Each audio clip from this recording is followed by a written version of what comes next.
Boleh, Sangar boleh Bang. Kalau nggak ngerepotin. Nah, repotin aja. Ini cuma narasumber yang ini nih yang berani minta-minta nih. Baru ini. Udah mulai ini belum kan? Belum lah. Alright. Dah. Good, ya. Bang, kalau tiap grogi cut ya.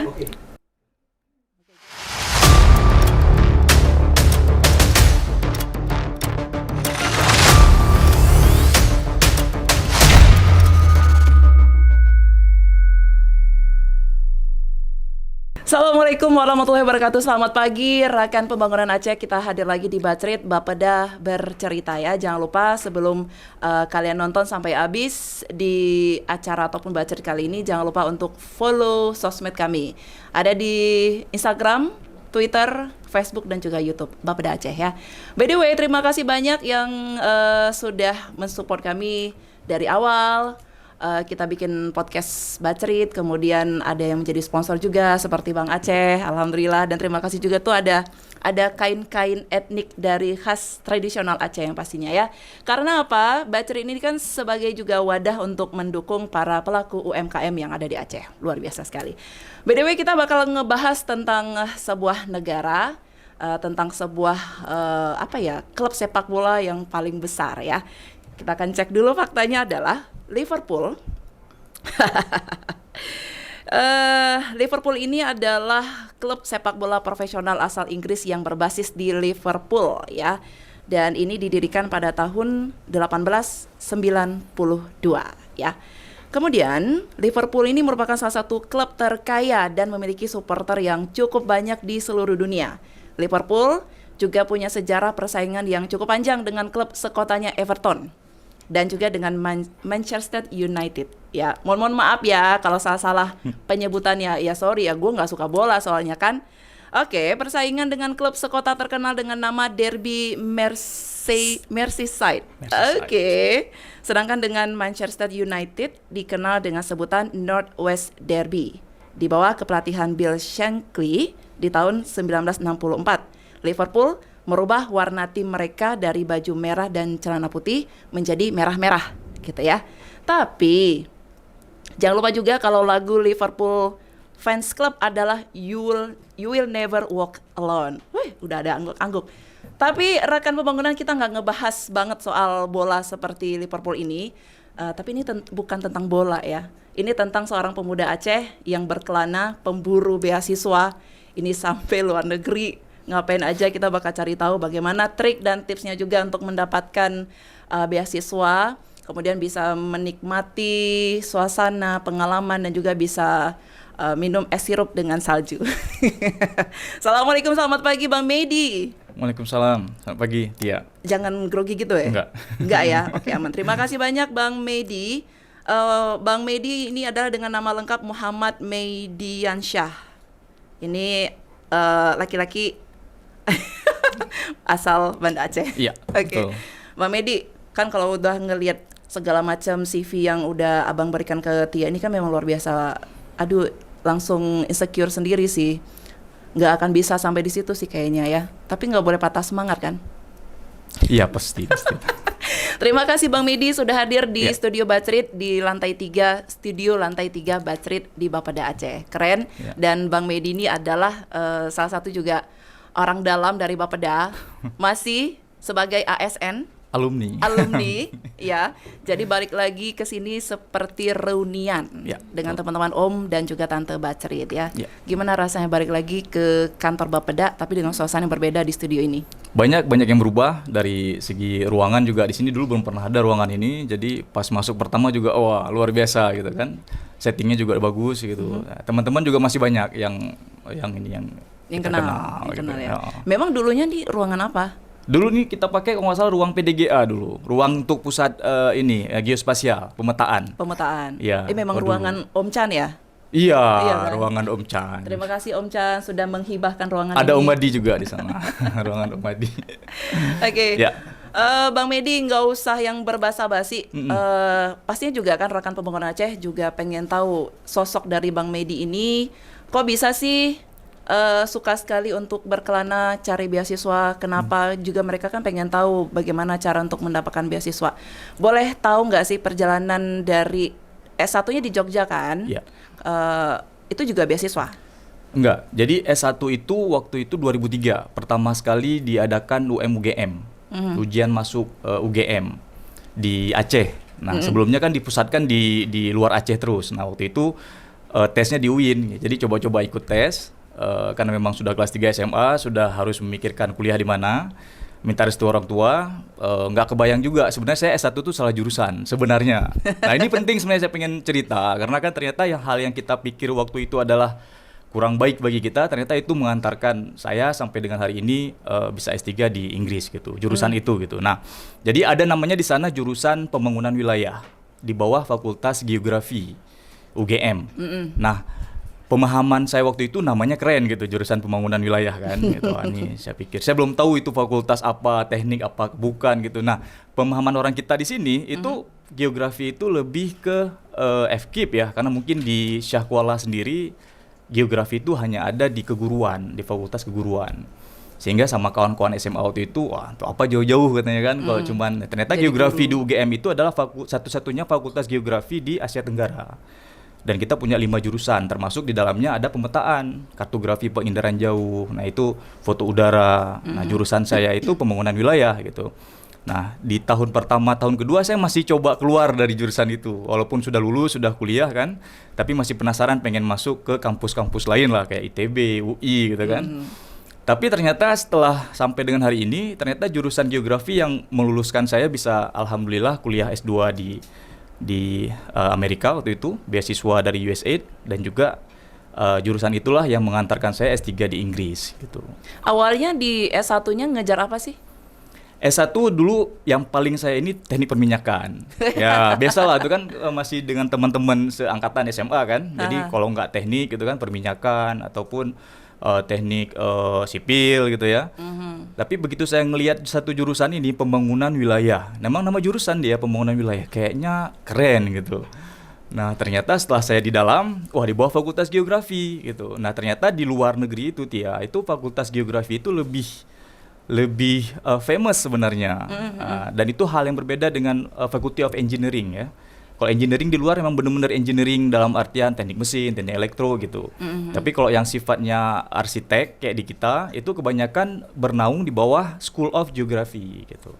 Mau di US maupun di UK apalagi. Nah, itu memang satu fakultas tersendiri gitu. Geografi di luar itu lebih, saya sebagai geografer ya, itu lebih bergaung ya daripada kalau di kita kan cenderung kalau yang planologi itu ya, PWK itu kan di bawah teknik di sini.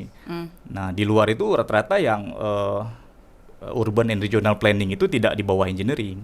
Jarang yang ada gitu. Jarang yang ada. Jadi memang ya udah deh, dengan jurusan yang udah dipilih juga ternyata bisa membawa Bang Medi sampai S3. Iya, itu yang sebenarnya saya lulus S3 itu bukan karena S2 saya, bukan karena kualifikasi S2 dari US, tapi karena kualifikasi S1 di UGM. Nah, itu yang nggak pernah, jarang orang tahu bahwasanya di UK itu mereka punya sistem bisa dari S1 langsung ke S3. Itu jarang ada yang tahu, orang kita terutama orang Indonesia ini ya. Orang kita kan mikirnya harus S1, S2, S3. Ternyata di UK itu ada dari undergraduate itu bisa langsung PhD, gitu ya? PhD, tapi dengan syarat. Syaratnya itu ya kalau bahasa di kita harus cum laude gitu kan, harus with distinction lah dengan perbedaan. Dengan nilai-nilai GPA atau IPK tertentu gitu. Itu bisa langsung bypass. Jadi S2 di UK itu sebenarnya tidak begitu fokus ya mereka ya. Beda dengan di US. Kalau di US S2 wah sekali gitu. Nah, itu kalau berbicara kurikulum ini antar negara ya, beda-beda itu. Tapi memang beda banget ya kalau dilihat dari SDM-nya sendiri, kemudian juga SDA-nya sendiri nih, dari tingkat pendidikan cukup beda dengan Indonesia. Kalau untuk kalau dulu mungkin iya Tia, tapi kalau sekarang dengan akses informasi sekarang apalagi Zoom gitu kan, itu nggak ada beda lagi sebenarnya. Udah sama semua. Iya, karena kalaupun di sini saya lihat teman-teman di sini yang sedang S2 maupun S3 akses jurnal internasional kok. Akses jurnal yang hampir sama dengan yang kami akses gitu. Iya kan, selama kita terdaftar sebagai mahasiswa di salah satu kampus, itu kita punya akses kan ke berbagai jurnal internasional gitu. Terus tugas-tugas atau assignment-nya juga saya lihat hampir-hampir sama gitu. Nah, yang membedakan itu sebenarnya kalau kita kuliah di luar yang yang profesor saya bilang, profesor saya di UGM, kenapa saya harus kuliah di luar? Jangan cuman untuk mengejar materi kuliah ya. Materi kuliah kami di sini juga bisa katanya, tapi kejarlah relasi. Relasi. Oke. Artinya kita begitu kita udah di sana, kita berdiskusi dengan teman-teman di sana kan, face to face dengan mereka gitu. Nah, relasi itu yang nggak didapatkan oleh teman-teman di Indonesia gitu. Nah, relasi itu yang saya berusaha untuk pertahankan ya, masih tetap komunikasi dengan teman-teman saya S2 di Oregon. Waktu itu saya S2 di state-nya itu namanya Oregon.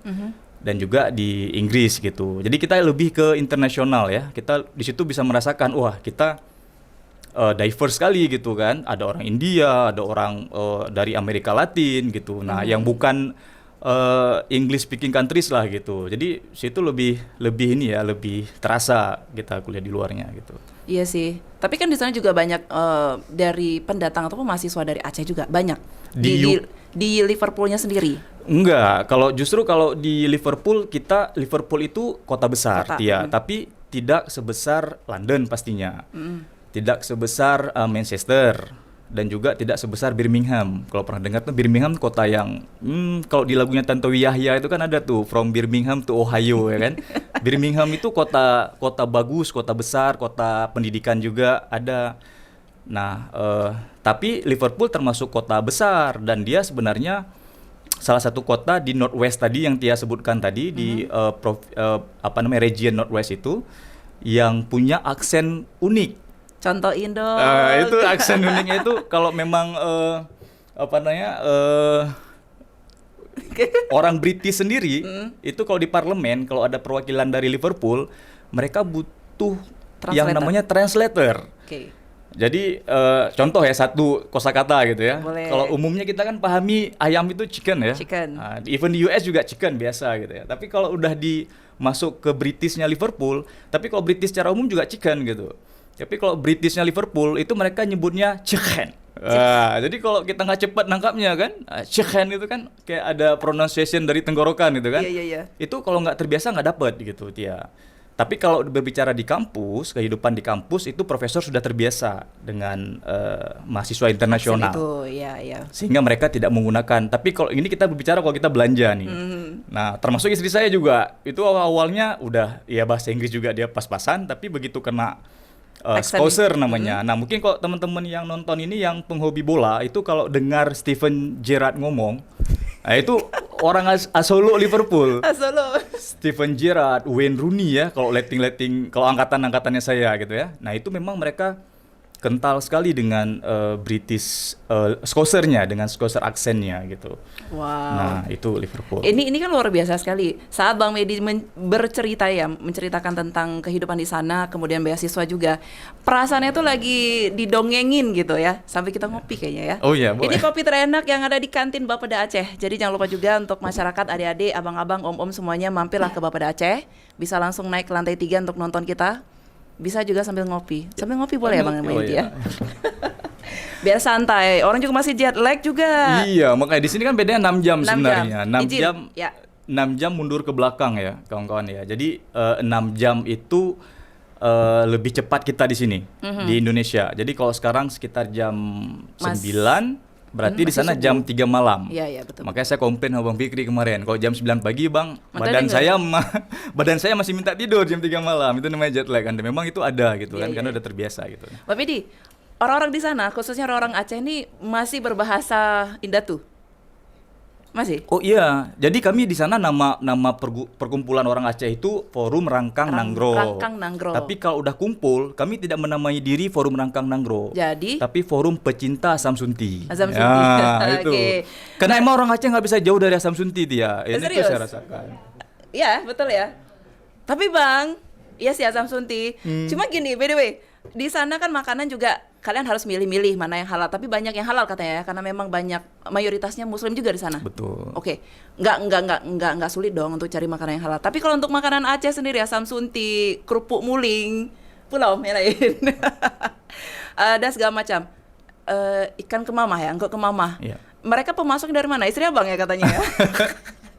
Makanya itu penting ya kalau kawan-kawan yang cowok ya cari istri yang bisa masak, makanya kalau ada rencana keluar kan. Jadi Aduh. kalau asam sunti kami gini, stok itu nggak pernah putus. Ada teman yang pulang ke Indonesia nggak mesti orang Aceh, apakah dia orang Bandung, orang Jakarta kan, nitip. Nah itu biasa kita Tia, dan itu setiap saat ada aja yang pulang, yang balik gitu. Balik itu dari Indonesia ke UK maupun dari UK ke Indonesia, itu kita biasanya mereka Tip. buka just tip. Tahu, Ya. adik-adik tahu just tip? Yang suka belanja check out di keranjang Oh, oren. kalau itu baru nyambung ya. Kalau kami just tipnya asam sunti. Asam sunti. Nanti minta tolong orang tua kirim ke lokasi dia di Bandung gitu kan. Nah, jadi memang asam sunti itu nggak pernah putus. Kalau saya terutama ya, tapi kalau anak mungkin udah mulai menyesuaikan dengan.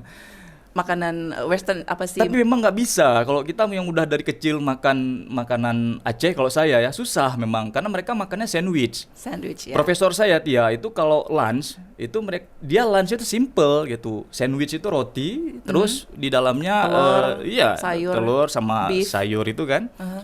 Udah, that's it gitu kan, selesai dia. Nah kalau kita kan, kami setiap hari Selasa dengan profesor itu diajak makan siang bareng. Kebetulan bimbingannya profesor ini 4 orang Indonesia, 3 orang dosen di ITB, di ITS, itu satu profesor dengan saya. Nah kalau kita orang Indonesia kan bukanya kan, kalau saya kan Pak begitu buka kan ikan tumis ya kan, aromanya aja udah beda gitu kan.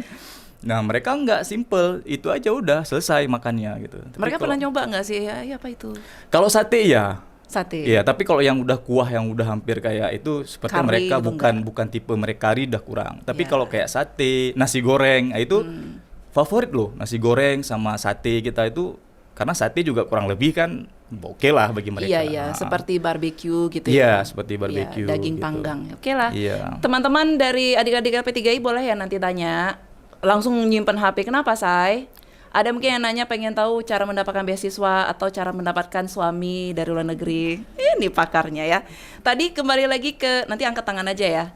Tadi kembali ke Rangkang Nanggro. Kalian mau membahas apa di forum itu? Jadi kalau agenda utama itu kita sudah pasti ada Dukpakat namanya Tia. Dukpakat itu forum kita ketemu setahun, kita usahakan 2 kali. Tapi kalaupun enggak ya setahun sekali. Nah di situ kita mulai potluck ya. Kalau familiar dengan istilah potluck itu bawa makanan masing-masing dari rumah, kita kumpul supaya tidak merepotkan si host tuan rumah. Dan itu pasti makanan khas Aceh gitu yang dibawa. Rendang kah atau ya ikan, belangong, bahkan ada kuah belangong juga. Itu ada yang memang expertnya juga ada di sana gitu. Nah itu memang forum momen yang sangat ditunggu oleh masyarakat Aceh, nggak hanya student ya, nggak hanya pelajar gitu. Karena di situ kita ya beda kan, kita udah sama-sama jauh di rantau, tapi ketika kita ketemu dengan bahasa Aceh itu beda Tia. Ya, seperti pulang kampung. Seperti pulang kampung, walaupun itu dengan generasi kita, tapi kalau generasi yang udah bawa anak, nah anak-anaknya itu sudah bahasa Inggris gitu. Wede. Karena mungkin ada juga yang memang orang kita sana rame loh yang married dengan British gitu. Sebagian besar yang rata-rata yang orang bule yang dulu pernah bekerja pasca tsunami di sini. Dapat istri orang Aceh bawa ke sana. Bawa ke sana. Ya. Beruntung sekali ya. Terlambat jadinya ya. Nggak bisa milih lagi. Oke, Mbak Medi, beasiswa apa saja untuk studi di UK dan juga boleh dong cerita pengalaman melamar di kampus di UK-nya sendiri. Kalau beasiswa, kalau khusus UK itu sebenarnya ada yang sangat spesifik namanya chevening ya, chevening itu. Tapi dia tidak menyediakan S3, dia hanya S2 chevening itu. Juga ada beasiswa dari pemerintah kita, pemerintah Aceh juga ada beasiswa BPSDM juga masih ya. Setahu saya ada beberapa teman yang memang sumber beasiswa dari pemerintah Aceh. Tapi yang paling wah sekarang itu kan beasiswa LPDP. Nah ini yang sebenarnya ini termasuk beasiswa yang saya dapatkan untuk studi di UK. Nah beasiswa LPDP ini tidak hanya ke UK, seluruh dunia. Bisa. Seluruh dunia. Tapi yang mengantarkan saya ke UK itu, yang pertama pengalaman saya, alhamdulillah saya pernah dapat beasiswa dari USAID dan melanjutkan S2 di Portland State waktu itu. Dan Amerika itu jauh jauh sekali. Dan saya bukan tipe yang kuat di pesawat sebenarnya, karena bayangkan dari sini Aceh ya, kita bicara Aceh, kita harus ke Jakarta dulu lah pintu keluarnya ya. Dari Jakarta 3 jam. Terus dari Jakarta ke Tokyo, nah, saya ngambilnya ke arah Tokyo waktu itu sekitar 6 sampai 7 jam. transit lagi 2-3 jam. Nah, baru dari Tokyo ke Washington DC waktu itu kami dikumpulin pertama itu hampir 14 jam dalam pesawat loh dia. Dan itu bukan kelas bisnis. Kalau kelas bisnis kita bisa tidur. Selonjoran sedikit lah. Ya, ini Ekonomi. 14 jam lah gini kan duduknya kan. Nah, itu yang saya bayangin jauh sekali gitu. Jauh sekali memang US ya. Dan sistem S3 di US itu berbeda dengan di UK. S3 di US itu harus ada kuliah 2 tahun. Baru mulai riset di tahun ketiga, keempat, dan bahkan pada umumnya selesai di tahun kelima. Sementara beasiswa hanya tampung sekitar 4 tahun. Nah, di UK kita nggak ada kewajiban untuk ikut kuliah. Tidak ada perkuliahan. Mungkin berbeda dengan di kita di Indonesia. Saya nggak tahu di Indonesia ada nggak yang udah full riset, jadi nggak perlu ikut kuliah ya. Karena saya tipe orang yang kita udah bekerja kan. Saya selesai S2 2015. Baru lanjut sekolah lagi 2022. Jadi kan udah lama nggak nge-refresh ya materi perkuliahan. Jadi pengennya ya konsultasi aja. Jadi kalau di UK itu kita S3 full riset, kita bimbingan dengan profesor. Minimal sebulan 2 kali lah atau sekali tergantung request profesor. Jadi apa yang kita bicarakan progres penelitian kita gitu. Ada sih 1-2 mata kuliah yang dia request tapi hanya sit in istilahnya, hanya observer. Kita hanya untuk merefresh saja seperti metode penelitian gitu. Tidak ada kewajiban mendapatkan nilai tertentu. Oh gitu. Itu yang membedakan kenapa ya selain sebenarnya ini penting sebenarnya saya sampaikan. Jadi dari sejak sudah lama saya semua mungkin anak-anak Aceh rame yang suka bola ya. Liga Inggris juga sangat terkenal gitu. Nah, dari dulu saya sudah support Liverpool sebenarnya. Tapi dulu pernah sih nakal gitu kan, berpikiran bisa nggak ya kita ke Liverpool gitu ya. Kalau nggak melalui pendidikan kayaknya nggak mungkin bisa, gitu kan. Apa dasar kita bisa terbang ke sana gitu kan.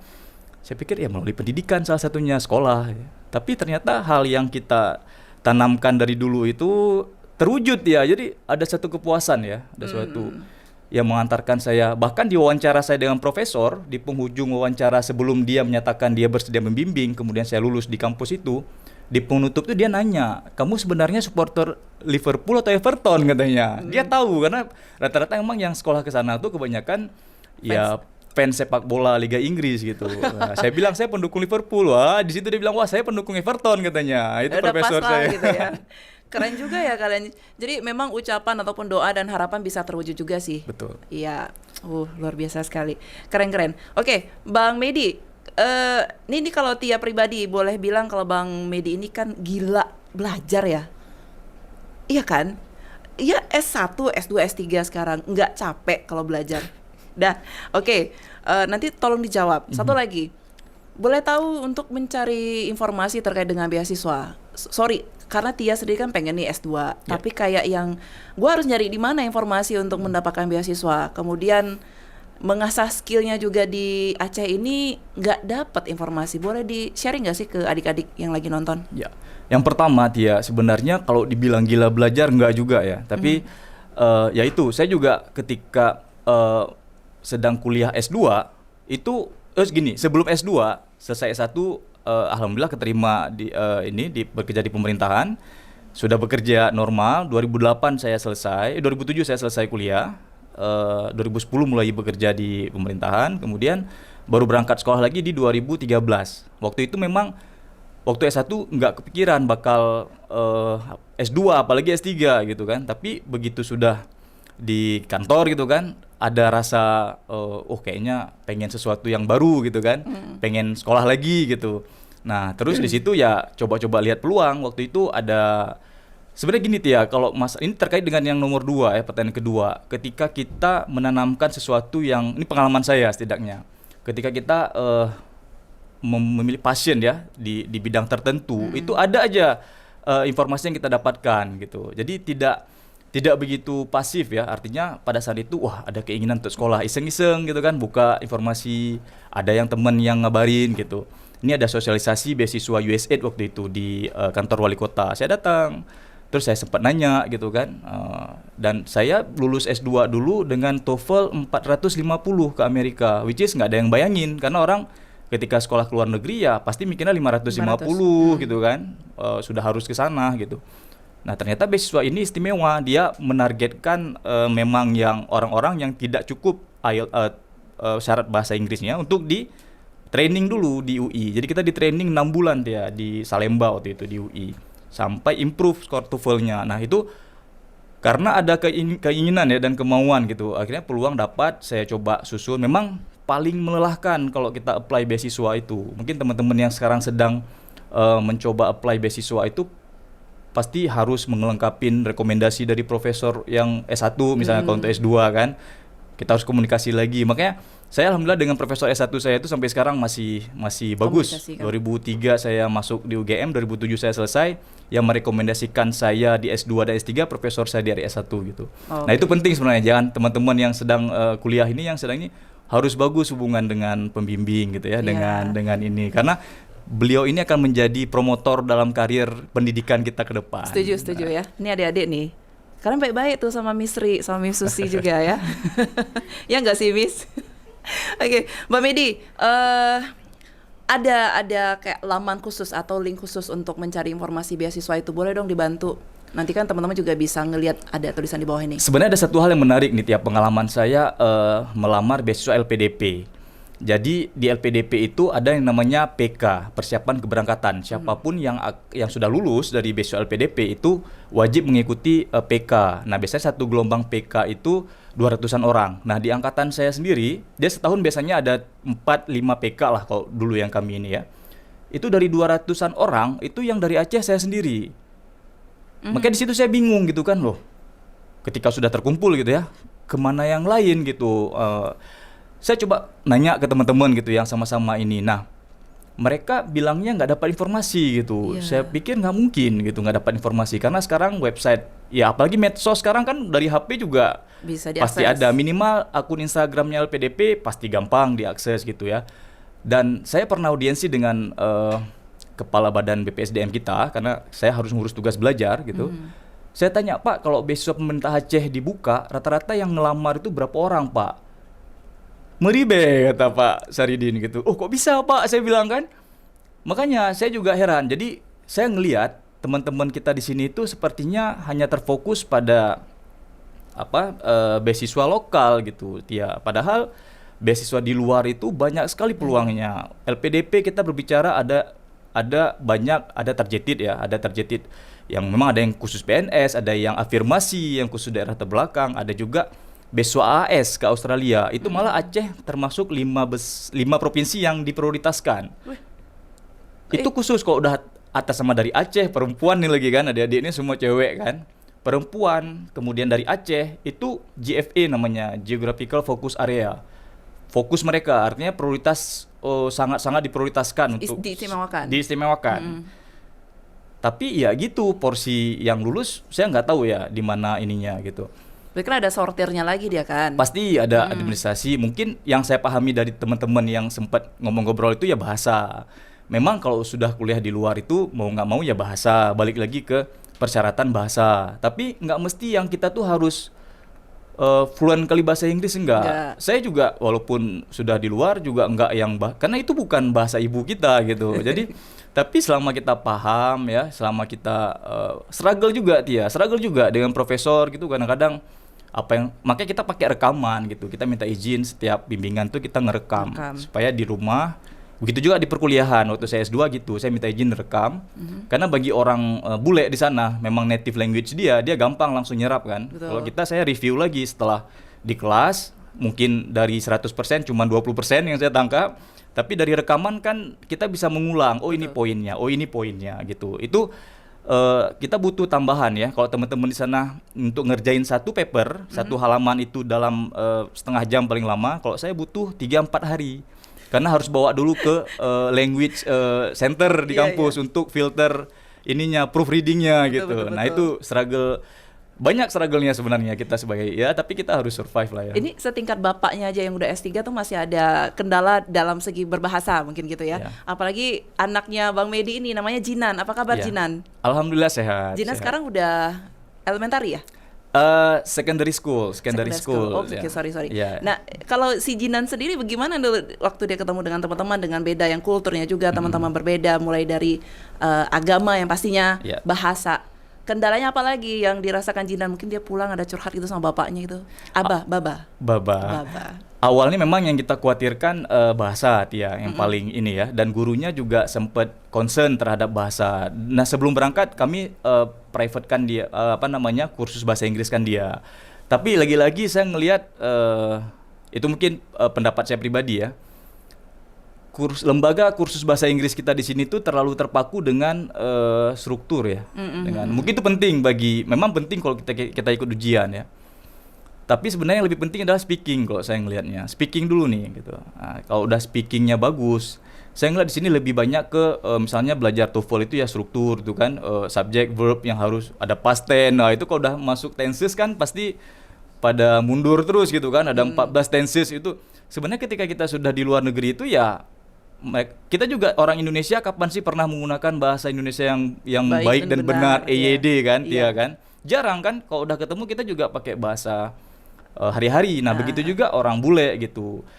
Grammar salah biasa gitu. Aja, ya. Tapi nanti kalau kita kumpul tugas kan banyak sekarang di website itu ada proofreading sendiri, ada Grammarly, editor dan lain sebagainya yang bisa kita gunakan. Nah, kalau Jinan dia sama gurunya diberikan tambahan private English khusus di sekolah pada saat 3 bulan pertama. Dan di sana ketika ada anak baru terutama yang kayak dari kita nih dari luar, itu mereka langsung si gurunya ngasih teman pendamping. Ya, guru pendamping. Bukan guru, teman. Teman. Jadi ada si ketua kelasnya lah atau ketua angkatannya. Nah, dia selama seminggu 2 minggu deh kayaknya dia dampingi Jinan terus gitu. Supaya nih anak tidak terkucilkan gitu. Supaya dia diterima dalam komunitas yang lebih besar gitu. Nah, itu keren loh Bang, karena kita di Indonesia kan juga masih ada sistem kayak bully. Iya, itu kan? dia. Jadi saat ada seseorang yang berbeda itu langsung dia ya dikucilkan segala macam. Sebenarnya kita masih bisa banyak belajar banyak dari luar negeri yang pastinya sekolahnya. Betul. Nah, kalau dari segi sorry ini Bang Medi, kita mungkin ada agak-agak sedikit kritis ngebahas ya. Oke. Kan kalau Tia ada pernah baca bahwasanya ada beberapa trust isu tentang boleh ya kita bahas di sini ya, nanti kalau nggak boleh kita skip aja ya. LGBT bahwasanya mereka sudah masuk ke sekolah-sekolah untuk seakan-akan memberikan pemahaman bahwasanya LGBT itu nggak ada masalah, ya kan? Dan banyak orang tua dari siswa juga bukan dari Muslim aja sih, non Muslim juga mereka juga protes.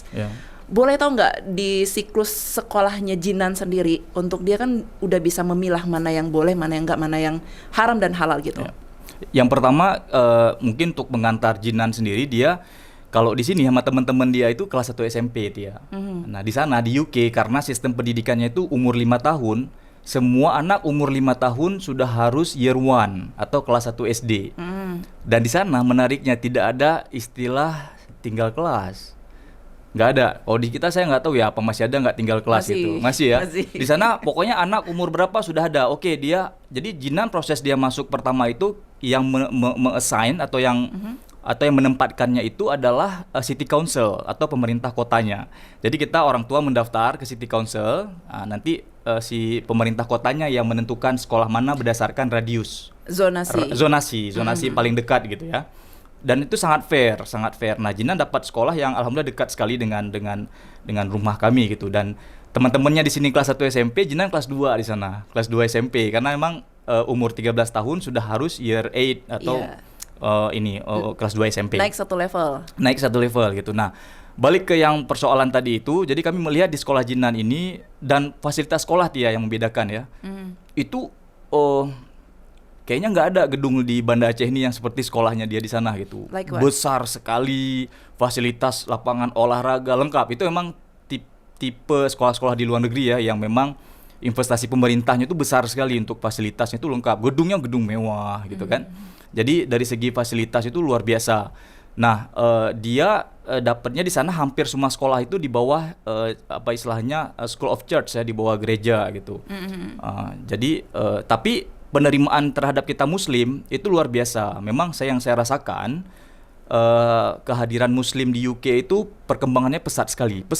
Jadi di jalan-jalan itu biasa kalau di sekitaran kota ya, itu kita ngelihat orang Muslim itu biasa Tia, yang pakai jilbab itu hal yang biasa. Malah di sekitar kami tinggal di sekitar kampus, masih bisa jalan ke kampus itu saya pernah bilang sama istri, ini kita kayak bukan lagi di Inggris, seperti lagi di Arab gitu, saking banyaknya orang Muslim yang gitu. pakai Sehingga jilbab. kan kalau orang perempuan concernnya kan di headscarf ini kan yang jadi pusat. Kalau orang laki kita kan nggak begitu ketahuan kan, yang mana sih. Nah, itu sedikit karena kami alhamdulillah ada pengalaman di US dulu, sedikit berbeda di kota saya di US dulu gitu. Di US kita seperti betul-betul merasa orang yang berbeda gitu. Nah, jadi kalau yang untuk LGBT tadi, nah di sekolah Jinan itu dia kalau untuk penerimaan dari berbagai macam agama itu luar biasa. Luar biasa. Yang kami rasakan pas Ramadan kemarin itu didatangkan imam masjid kami, dan itu juga ada masjid di dekat rumah kami, dekat sekali. Didatangkan gitu kan dari komunitas muslim di sana untuk memperkenalkan apa sih muslim, bagaimana sih muslim berpuasa gitu. Iya. Nah, bahkan di challenge gitu anak-anak bule ini atau gurunya sendiri di challenge untuk berpuasa seperti muslim. Apa sih yang jadi sehingga mereka mengenalkan muslim secara lembut ya. Ini loh muslim, dan mereka melihat teman-teman mereka sendiri yang muslim itu seperti apa gitu. Nah, tapi juga itu yang menarik bagi kita karena kita dikenalkan agama kita ke mereka gitu ya. Hampir semua agama masalahnya yang dikenalkan gitu. Makanya anak saya juga diperkenalkan dengan agama-agama lain yang mungkin dia tidak pernah dengar sebelumnya di sini. Termasuk Yahudi. Contoh gitu kan. Termasuk yang kayak sinagog gitu kan. Nah, itu dia kan nggak pernah tahu di sini gitu. Dia tahu tapi kok bisa tahu nak gitu kan. Kan dikasih tahu di sekolah, Pak. Oh gitu. Oke. Bapaknya udah gini-gini ya. Iya, jadi dan kadang-kadang kalau ada event-event keagamaan yang bukan terkait dengan muslim sendiri, mereka diwajibkan, Tia. Tapi kita makanya di situ peran kita orang tua tuh harus benar-benar, karena dia juga sudah masuk fase remaja kan, itu harus betul-betul kita awasi. Jadi kami kami berikan dia pengajian rutin gitu, supaya dia juga, karena kan benar. Jangan terlalu bebas, dia kan ngelihat kawannya ini, ada yang kawannya mungkin mohon maaf nggak ada agama gitu kan. Nah ini kan kita harus betul-betul harus kita perkuat. Itu tantangan mungkin, Tia. Nah, satu yang sebenarnya menjadi keberatan kami, kalau masalah agama mereka perkenalkan, mereka ini ada sekali kesempatan ya tentang konten yang tadi Tia sebutkan LGBT. gitu ya, LGBT itu yang mungkin kami sedikit, bagi mereka di sana juga ya mungkin ya paham sendiri. Dan itu nggak hanya di Inggris sebenarnya, baru-baru ini saya lihat juga di US, di beberapa negara lain juga.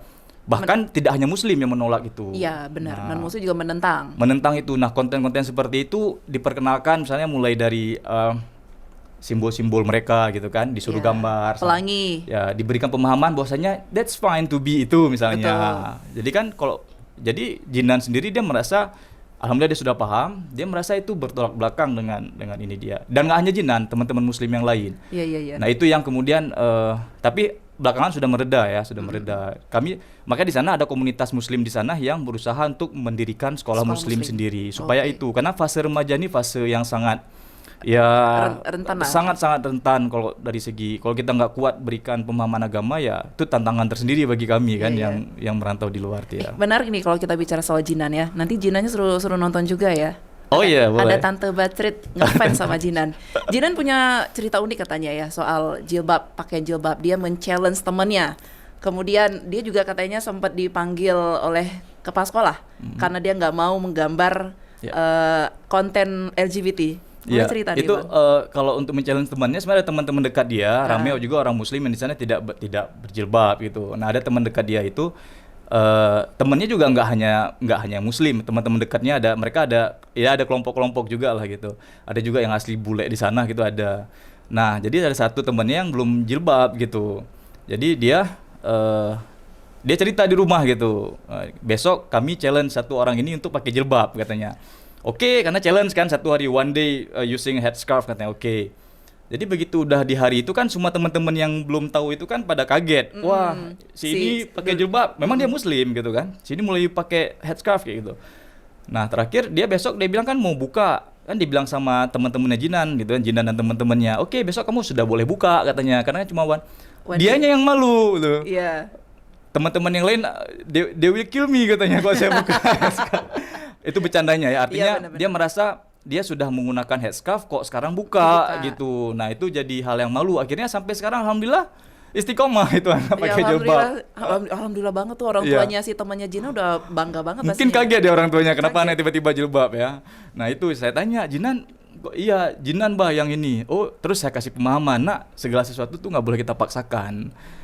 Gitu kan, kita event itu baik bagi kita, tapi kita khawatir dia memaksa gitu kan. Oh enggak maksa, kami itulah challenge-nya itu cuma one day gitu. One day. Ternyata itu strategi mereka, besoknya disuruh buka malah nggak mau buka lagi dia. Nah itu pengalaman Jinan waktu masalah yang kedua, yang masalah konten LGBT itu dengan wali kelasnya lah ya, dengan wali kelasnya.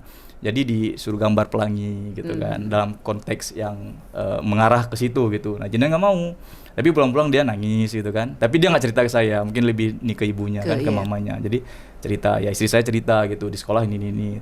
Jadi dia nggak mau ngegambar itu, ditegur sama wali ya kelasnya. ininya, bahwasanya kenapa kamu nggak boleh seperti itu gitu. Mereka juga sama seperti kita gitu. Nah, jadi diberikan pemahaman seperti itu. No, I don't want katanya kayak gitu, kata Jinan. Dia tetap kekeh, dia nggak mau.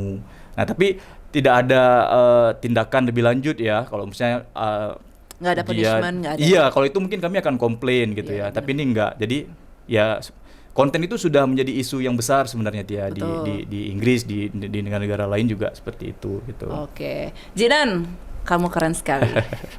Keren loh. Sudah bisa merasakan, dia udah tahu mana yang boleh dan mana yang tidak ya. Waktu 38 menit, nggak kerasa ya Bang Medi ya, sampai kita ngopi ya. Di sana Bang Medi kerja part time juga? Enggak, jadi kita kalau LPDP itu tidak disarankan untuk ini. Tidak disarankan, tapi kan dia nggak dilarang, boleh-boleh saja. Bahasanya ya lebih mengarah ke ini sih, sebaiknya fokus ke kuliah pendidikan. ya. Tapi istri saya kerja, kerja dan juga kita coba buka orderan kecil-kecilan masakan Aceh dan masakan Indonesia. Oke, Bang Medi coba lihat tuh di sana. Raja baru gimana? Apa sih, Om? Raja Charles. Oh, ini Bang Fikri. Nah. Boleh, oke. Tapi di band nanti sama. Enggak, sedikit-sedikit aja. Iya, kita sekarang bukan ratu lagi ya di sana ya. Kan baru-baru ini coronation. Pentahta raja baru itu ya di Buckingham Palace itu. Bener. Di London. Itu ya kami sekarang ya punya mereka sekarang punya raja baru gitu kan, Raja Charles. Iya. Raja Charles dan pendampingnya gitu kan. Pendampingnya siapa? Emilia. Nah, mungkin ya orang perempuan lebih ngikutin pendampingnya ya. Saya cuma dengar dari istri saya aja gitu. Tapi memang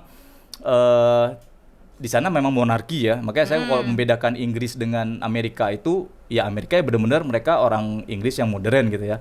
Kalau di Inggris kan ibaratnya orang Inggris yang masih kalau di kita orang Jogja gitu kan, masih Jawa, masih keraton banget, masih ini dengan rajanya itu masih tunduk patuh gitu. Benar. Nah, dengan keluarga kerajaan gitu. Tapi kalau yang menjalankan pemerintahan kan Perdana Menteri yang baru ini kan juga imigran lah dulunya kan. Si Sunak ini kan keturunan India kan.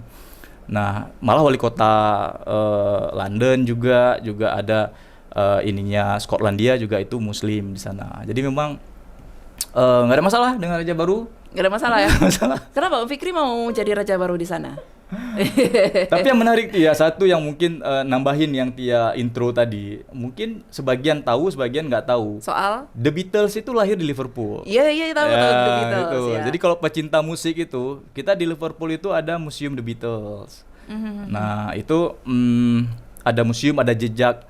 Mereka pertama sekali di Penny Lane itu ada lagunya The Beatles. Penny Lane itu dekat dengan ini juga. Nah itu famousnya Liverpool, The Beatles juga. Yang zebra cross juga. Iya, itu kan di Penny Lane. Nah itu di Liverpool. Jadi memang Liverpool kota wisata yang di situ. Jadi banyak orang yang datang memang selain ke Anfield, stadionnya Liverpool FC, bukan ke stadionnya Everton ya, stadion Liverpool FC. Dan ke The Beatles-nya gitu. Oke.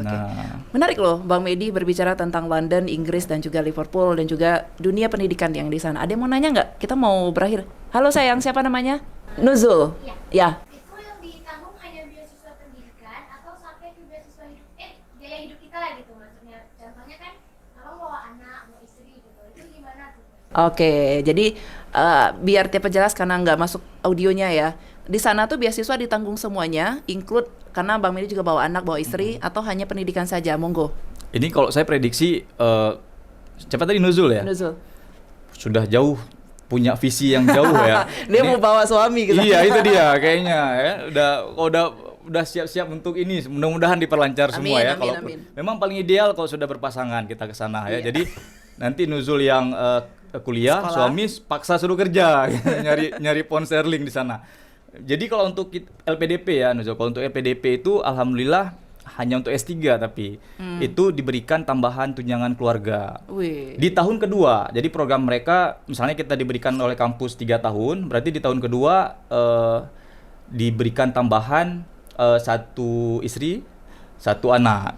Emang mau nambah? Itu bahasa regulasinya, Oh iya, 1 betul. istri, 1 anak. Jadi itu kalau di total hampir 50% dari yang kita dapatkan dari living allowance itu ya. Nah, tapi kalau untuk yang S2 kalau bukan research dan jarang ada yang riset di sana karena harus ada coursework-nya, harus ada kuliahnya, itu tidak ditanggung dan Tidak cuma ditanggung. setahun gitu. Setahun Kalau aja. S3 ditanggung dan alhamdulillah LPDP ini malah lebih daripada beasiswa-beasiswa pemerintah iya, negara benar. barat sendiri ya kayak Chevening gitu. Luar biasa LPDP ini, makanya peluangnya juga besar sekali sebenarnya Tia. Bisa. Nanti Tia minta linknya ya, biar bisa Siap. diklik ya. Nanti biar Siap. kerjaan Om Pit. Ya, klik yang ada di bawah ini. Oke, terakhir Bang Medi, pesan dong, kan kita juga banyak nih anak-anak muda Aceh yang ada di seantero dunia lah mereka untuk mengejar pendidikan mereka. Apa ya pesan ukhuwahnya untuk menjaga ukhuwahnya sendiri, bahwasanya kita jangan lupa kita berasal dari Aceh yang dimana tradisinya juga kental, agamanya juga bagus. Amin, alhamdulillah. Amin. Boleh. Iya, itu yang pertama ya Tia. Artinya kita memang ketika kita sudah merantau jauh itu semakin erat kekerabatan kita gitu ya. Semakin nggak hanya mesti ketemu orang Aceh. Ketika kita melihat ada orang Indonesia, kita mungkin kalau di sini udah biasa ngelihat orang Indonesia, tapi di sana begitu ada orang Indonesia ada semacam memang ini kita ya apa namanya perasaan wah kita senang tuh bertugur sapa duluan. Iya. Seperti bahagia di tengah hiruk pikuk London lagi jalan, oh ada orang Indonesia gitu. Kayak pasti pengen negur gitu. Ah dari Indonesia ya, ngobrol sebatas ngobrol, ketemu di masjid misalnya dan lain sebagainya. Jadi alhamdulillah itu yang kami rasakan selama merantau di sana itu apa namanya kekerabatan kita itu luar biasa dan itu jarang ada yang kita tahu itu nggak mau bergabung dengan komunitas, baik itu dengan komunitas kita warga Aceh maupun yang orang Indonesia, karena namanya kita jauh apalagi masih single itu pasti orang negara kita sendiri yang akan pertama sekali membantu kita dalam kesulitan, apakah Yeah. kita sedang sakit dan lain sebagainya gitu. Itu yang pertama. Mungkin yang kedua kalau untuk yang teman-teman yang sedang ini Tia, yang sedang memburu beasiswa gitu kan. Jadi mungkin pengalaman saya nih Tia, masing-masing kita tuh sebenarnya ada namanya milestone sendiri-sendiri ya. Milestone itu ada jejak capaian kita sendiri-sendiri. Jadi jangan merasa oh ada teman yang umurnya sama dengan saya, dia sudah S2 ke luar negeri. Oke. Saya sepertinya belum apa-ngapain. Jangan pernah merasa seperti itu. Saya yakin kalau memang passion itu ada, kita tanamkan motivasi itu ada gitu. Suatu saat itu akan dapat. Jadi milestone orang itu beda-beda Tia. Nah, maka saya sendiri kalau orang bilang wah telat kali S3-nya gitu. Telat kali karena setelah 7 tahun selesai S2 baru lanjut S3, setelah 8 tahun selesai S1 baru lanjut S2 gitu kan. Tapi ketika kita melihat wah itu milestone-nya saya gitu kan. Iya benar. Ada senior saya satu orang di Bapeda dulu waktu saya menghadap ke sini, beliau berpesan gitu. Berpesan, "Medi nanti sebelum umur 40 sudah harus S3." Wow. Saya bilang, "Pak, saya nggak terbayang, Pak. Saya baru selesai kuliah S2, saya nggak pernah kebayang saya akan mau S3," saya bilang. Saya nggak kuliah dulu, Pak. Saya fokus kerja aja dulu, Pak. Ternyata itu doa dari beliau ternyata kan. Saya hitung ya insya Allah panjang umur, ada kesehatan, mudah-mudahan pas lah umur 40 saya selesai S3 gitu. Oh, berarti sekarang masih 38.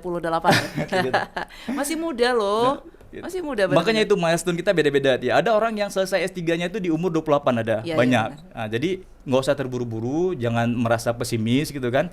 Tapi memang tetap harus ada ikhtiar, doa dan pasti usaha itu pasti ada ya. Nah, itu. Betul. Jadi Ya, kita jangan membandingkan rezeki kita dengan rezeki orang. Betul. Karena rezeki itu juga nggak pernah salah, ya kan? Kita juga jangan mengukur keberhasilan seseorang hanya dari segi materi, pendidikan dan segala macam ya. Menjadi orang yang ya udah jadi apa adanya kita ini loh, yang bisa membawa kita tuh keliling dunia, dikenal sama banyak orang. Mbak Medi, terima kasih banyak. Pengen sih duduk lama, nanti habis ini kita bisa ngopi lah sama Om Fikri ya. Siap. Ada lagi mau disampaikan? Udah Habis ya? Udah mungkin cukup ya? Terima kasih mungkin ya sudah Ya. dikasih kesempatan untuk sharing-sharing seperti ini, Ini mudah-mudahan bermanfaat. kapan balik lagi ke London? Insya Allah awal bulan 9 ya. Karena saya juga sekarang sekalian untuk riset pengambilan data. Sukses terus Bang Aceh. Medi. Terima kasih. Ya, Iya. semoga bisa membangun Indonesia khususnya juga Aceh lebih baik lagi dengan ilmu yang sudah Bang Medi dapatkan. Amin Ya. ya Rabbal Alamin. Terima kasih. Yuk, makasih banyak rekan pembangunan Aceh. Kita sudah 47 menit udah lama nih. Tapi seru ya, kita kayak baru ngobrol 20 menitan ya. Jangan lupa untuk ikuti kita di Facebook, Instagram, Twitter dan juga YouTube ya. Like sebanyaknya. Sharing yang pastinya ya. Oke, terima kasih banyak Bang Medi. Salam untuk istri dan juga Jinan.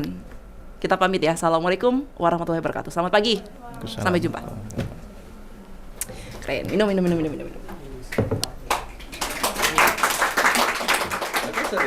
Nggak terasa. Yang katanya grogi. Sok grogi. Wah, nggak habis kan singkongnya, bawa pulang. Belum dibuka.